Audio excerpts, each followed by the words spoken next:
So if you're listening, maybe you felt this yourself. You try really hard to be a good person, kind, flexible, generous. But then somehow people seem to disrespect you. Yeah. Like at work or maybe with friends, even partners. They say things or do things to you that they just wouldn't dream of doing to someone else. Yeah. It's baffling. Why does being nice sometimes feel like an invitation? That's exactly the core question we're digging into today. We've been looking at a lot of material, sources focused on personal boundaries, and the finding is pretty stark, actually. What is it? It's that being kind without clear, enforced boundaries, it doesn't always read as kindness. Sometimes it's seen as, well, as permission, like an invisible sign saying you're okay with being misused. Wow. Permission. That's a strong word. And the sources explain how that happens. Yeah, and it's surprisingly straightforward, but kind of devastating when you think about it. People push boundaries because basically they've learned they can get away with it. There's no real cost. They operate thinking, and this is almost a direct quote from one source, whatever I do to this person, whatever I say, they will still stay. They count on you staying. Okay, so that's the problem. Our mission today, then, in this deep dive, is to pull out the core ideas on how to actually set boundaries and, crucially, enforce the consequences. Exactly. We need to understand why not having those boundaries can attract, well, the sources are blunt. They call it the worst kind of people. Right. It's not about suddenly becoming mean or anything. It's about valuing yourself so clearly that others just have to respect that. Okay, let's dive in.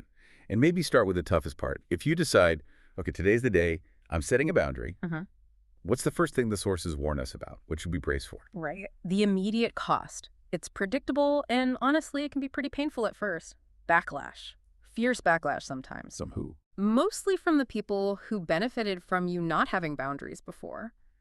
If you've been, endlessly available or agreeable, and you suddenly change the rules, they feel entitled almost, and they get angry when that access is gone. And what does that anger sound like? Because I bet it doesn't sound like I'm mad I can't use you anymore. No, definitely not. It usually comes out disguised as moral judgment. They'll hit you with labels, oh, you're so selfish now, or wow, you've gotten really vain, or just, why are you making things so difficult? The guilt trip. Exactly. But here's the key insight the sources offer. Look at who is saying it. If these labels are coming from the very people who've been draining you or using you, their outrage is actually proof. It shows the boundary is working. That's a helpful reframe. Because it feels bad in the moment. It really does. That's the psychological trap, right? They make you feel guilty for protecting yourself. So how do we tell the difference between someone who's genuinely hurt versus someone who's just mad they lost control? That's a great question. It comes down to respect versus entitlement. Think about it. If a friend truly respects you and you say, hey, I actually can't do that big favor this weekend, they might be disappointed, sure, but they won't be offended that you have limits. Okay. But if someone's used to just walking all over you, their offense isn't about the specific request. It's anger that their free pass, their unlimited access to your time or energy has just been revoked. They're mad. You're no longer their, object of convenience. That sounds exhausting to deal with, especially if you realize this pattern is happening everywhere. Work, family, friends. It can feel like too much to fix alone. And that brings up a really important point the sources make. Look, reading articles, listening to us, it helps. But sometimes this stuff runs deep. Poor boundaries can be tied to, past experiences, maybe even trauma. Right. So if you feel like you need to dig deeper, as one source put it, and really understand why it's so hard to hold those lines, getting professional help is key. Therapy, basically. Yeah. The material we looked at mentioned BetterHelp, for example, noting things like how they can match you with a therapist pretty quickly, and they have tools like journaling prompts, even group sessions on specific topics like boundaries. Sometimes you need that focused, professional guidance for those bigger, more ingrained patterns. That makes sense. Good context. Yeah. Okay, so moving on. How do we spot the early signs before things really escalate? Yeah. You mentioned people test boundaries. How's that look? It's fascinating, actually. One source describes it as almost animalistic. Not in a bad way, necessarily, but instinctive. Humans, even good people, will often subconsciously test how far they can go with you. Okay. And if you accept even a small thing early on, like a little verbal jab, a dismissive comment they make, and you just laugh it off or ignore it, your perceived value in their eyes immediately drops. And the sources say if you let that first small thing slide, it escalates quickly. Yeah, exactly. Let's say someone calls you a name, maybe jokingly, but still derogatory, or makes fun of something important to you, and you just let it go. Make an excuse for them. Mm-hmm. In their mind, you've basically okayed that level of disrespect. You've signaled you don't value yourself enough to push back. So the next thought, maybe not even consciously, is, okay, how much further can I push this? And yeah, the disrespect tends to ramp up. Often pretty fast. That's why some sources advocate for a really strong, immediate reaction. Yeah. Right? Almost disproportionate. Yes. The idea is, if someone crosses a significant line, you need to deliver an immediate, overwhelming display of consequence. That's the more analytical way one source put it. But others were more colorful. Haha. Yes. One literally suggested you create such a drama that you basically traumatize this person into never doing that to you again. The point isn't actually about traumatizing them, of course. It's Right. about making it crystal clear, unforgettable, that crossing that boundary has a very high cost, way higher than any benefit they might get from disrespecting you. And this isn't just about, like, insults. It applies to how people treat your time and energy, too. The sources mentioned last-minute, no-effort plans. Oh, absolutely. This is a big one. Someone texts you, hey, you want to come over in like an hour, or it's Friday night, 10 p.m., what you doing? With zero plan attached. Yeah. Accepting that consistently, according to the sources, signals a profound lack of self-respect. It says you're always available, always on call, that your time requires zero forethought or effort from others. It can make you seem desperate or just too easy. And this bleeds into work, too, right? Which is huge for a lot of listeners. Being the person who always picks up the extra shift, always answers the boss's email on Sunday night. Totally. You're basically treating your own time and energy like it's worthless, like it's disposable.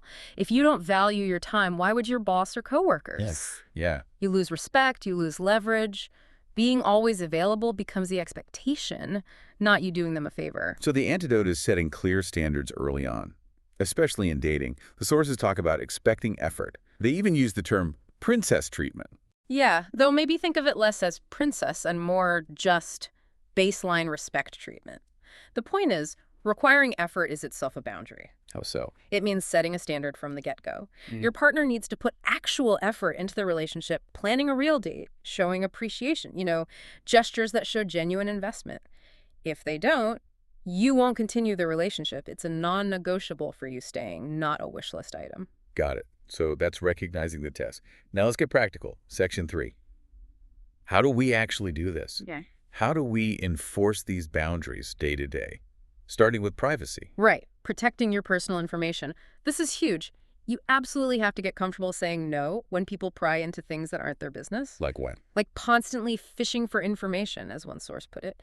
Asking intrusive questions about who you're dating, exactly how much money you make. Digging into family drama. If it's not relevant, like in a job interview or something, you need a firm line ready. And what's the line? Something direct but polite. Like, I don't really feel comfortable discussing my personal life with you. Full stop. And the sources warn why this is so important. Yeah. Especially with certain types of people. Yes, particularly with people they term crazy people, maybe think emotionally unstable or malicious.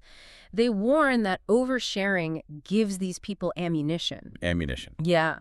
They'll take the little bit you shared, twist it, add, like the source said, 700 fabricated things on top of this, throw it all in a blender, and suddenly they're telling everyone you said something horrific that you absolutely never did. Wow. So you're basically handing them the ingredients for your own character assassination. Yeah. You have to be really, really careful about what you choose to share and with whom. Okay, so if words can be twisted, and people might say one thing but mean another, what do we actually trust? Yeah. How do we know what's real in a relationship? Actions. The ultimate boundary, according to this research, is to believe people's actions, period. Forget the words, watch the behavior. So if someone says, I love you, or you're my best friend, But they consistently treat you poorly. You believe the treatment. The words are just noise at that point. They're irrelevant. I like the analogy one author used, the court evidence rule. Me too. It's powerful. A judge doesn't let a criminal walk just because they say, I didn't do it. The judge looks at the evidence, the facts, the actions. Right. We need to do the same in our relationships. Stop making excuses for people's bad behavior or their lack of effort. Look at the evidence. How are they actually treating you? And when that evidence shows a boundary cross, the consequence needs to be immediate, right? Not just accepting an apology and moving on 5 minutes later. Absolutely critical. If someone crosses a line and you say, hey, I didn't like that, but then everything's totally fine moments later, you've just taught them the consequence is basically zero. They will do it again. So what does a real consequence look like? It has to be action-based. Often it means withdrawing your presence. That's your most valuable asset, really. Maybe you just need space for a bit, remove yourself temporarily. Or, if it's serious or repeated, you might need to remove your presence permanently. There was a really potent example in the sources about that immediate enforcement. Yeah. The story with the ex-partner who said something really offensive. Oh, yeah, that was a masterclass. Yeah. The response wasn't yelling. It was immediate and perspective shifting. The person was told right then and there, take out your phone, call your mom, now say that exact same thing to her. Ouch. Right. It forces them instantly to confront the severity of what they said by imagining saying it to someone they presumably respect. It's an overwhelming consequence that really lands, puts them in their place. And this applies to friendships too, right? The idea of reciprocity. Yeah. The sources talked about putting tons of effort into friends' birthdays and getting nothing back. Yes, that burnout is real. And the boundary there becomes about matching energy. I give them what they give me. So if they only text you once a month? Then maybe you only reach out once a month too. You stop over-investing your time and energy in relationships where it's clearly not being reciprocated. You mirror their effort level. That requires a lot of external work. But Section 4 talks about the boundaries inside ourselves, protecting our own headspace. Absolutely. And the first one is huge. Maintaining your independence of thought. Don't feel pressured to agree with everyone just to avoid conflict. How does that play out? Well, the source used a simple example. If someone insists, the sky is purple today and you know it's blue, you don't have to argue, but you also don't have to agree just to be agreeable. You can simply hold your own perspective internally. Okay, you see purple, I see blue. You protect your own grasp on reality. And what about emotional boundaries? Especially after conflict. That pressure to sort it out right now? Oh, that's a big one. You do not owe anyone instant resolution. It is perfectly okay, actually healthy, to say, you know what, I need some space to think about what just happened. Can we talk about this later? So you're prioritizing calm reflection over just reacting. Exactly. Overreactive, often unproductive, immediate argument. You get to control the pace of processing conflict. Another huge drain mentioned is constantly being everyone else's therapist, listening to endless problems. Yeah, playing people's therapist 24/7. It can be so detrimental to your own mental well-being. You end up internalizing all their trauma, their Right. stress. Exhausting. Totally. And the boundary here is recognizing that while you can be kind and supportive, you are not responsible for fixing everyone's problems or carrying their emotional load all the time. It's okay to say, wow, that sounds really tough. Have you thought about talking to a professional? You have to protect your own energy. And protecting your core values too, right? Not letting people push you into things you're not comfortable with. Absolutely essential. Whether it's pressure to drink, use substances, engage in gossip you find harmful, or even sleep with someone before you're ready, standing firm on your values is a fundamental boundary. There is zero shame in that, no matter how much pressure someone applies. So all of this external boundaries, internal boundaries, it kind of comes down to who you allow in your life. Exactly. It loops back to choosing your circle wisely. The core message here is, you don't have to settle for relationships that make you feel bad. You have the power to ask yourself, why would I choose to spend my precious time and energy on people who consistently make me feel miserable? And there was that really powerful question from the sources, kind of a mic drop moment, aimed at people who demand loyalty while being disrespectful. Yeah. Where is your loyalty when you're abusing me? That just reframes everything, doesn't it? Completely. Because toxic people often try to flip it, right? Blame you for reacting, for setting the boundary, but they conveniently ignore their own actions that caused the reaction. That question puts the responsibility right back where it belongs. You owe loyalty to those who show you respect, not to your abusers. So wrapping this up for the listener, what's the big takeaway here if you start doing all this work? It's actually pretty simple at its core. When you start genuinely respecting yourself, protecting your time, your energy, your values, other people start to follow suit. They have to. You deserve people who put effort into you, who value you, not people who see you as, as a convenience. And that final observation from the sources is pretty blunt, maybe a little jarring, but memorable. Yeah, it is direct.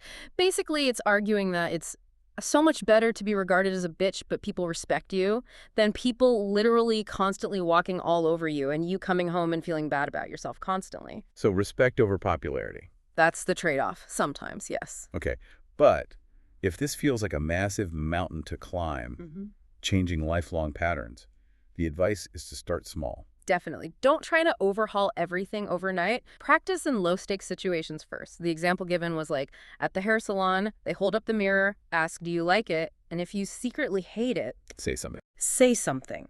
Even just, I'm not sure about this part.